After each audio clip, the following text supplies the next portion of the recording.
Hello everyone, praise the Lord. ఈరోజు వీడియోలో Bible గ్రంథంలో నుంచి కృప అనే అంశం గురించి తెలుసుకుందాం. దేవుని కృప ఎంత విలువైనదో ఈరోజు వీడియోలో తెలుసుకుందాం. దేవుడు కృపగలవాడు. దేవుని కృప దేవుని హృదయము స్వభావం నుండి కలిగినది. ఆయన కృప అంటే అర్హత లేని వారికి అనుగ్రహం దయచేస్తుంది. దేవుని కృప పాపము కంటే ఉన్నతమైనది, గొప్పది. ఆయన కృప మనకి రక్షణ కలుగజేస్తుంది.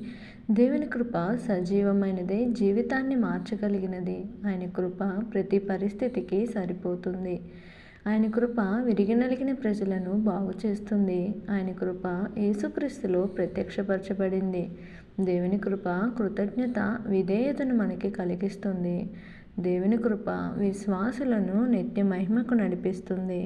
దేవుని కృప వలన మాత్రమే మనము బ్రతికి ఉన్నాము. మనము బ్రతికి ఉన్నామంటే ఆయన కృప, జీవిస్తున్నామంటే ఆయన కృప. ఆయన కృప లేనిదే ఏదియో మనకి కలగలేదు. దేవుణ్ణి మనము తెలుసుకోవటం కూడా ఆయన కృప వలన మాత్రమే. దేవుడు మనకి ప్రతి పరిస్థితిలో విజయం దయచేస్తున్నాడంటే దేవుని కృప మాత్రమే. అందువలన దేవుని కృపను పొందుకున్న మనము ఆయనలో ఎల్లప్పుడూ నిలిచి ఉండి దేవునికి కృతజ్ఞత కలిగి జీవిస్తూ బ్రతకాలి. ఆ విధంగా మనం జీవించినప్పుడు దేవుడే మనలను నిత్య మహిమకు నడిపిస్తారు. ఆ విధంగా దేవుని కృప మనకి ఎల్లప్పుడూ తోడుగా ఉండునుగాక. Amen. Thank you for watching. Follow this channel for more videos.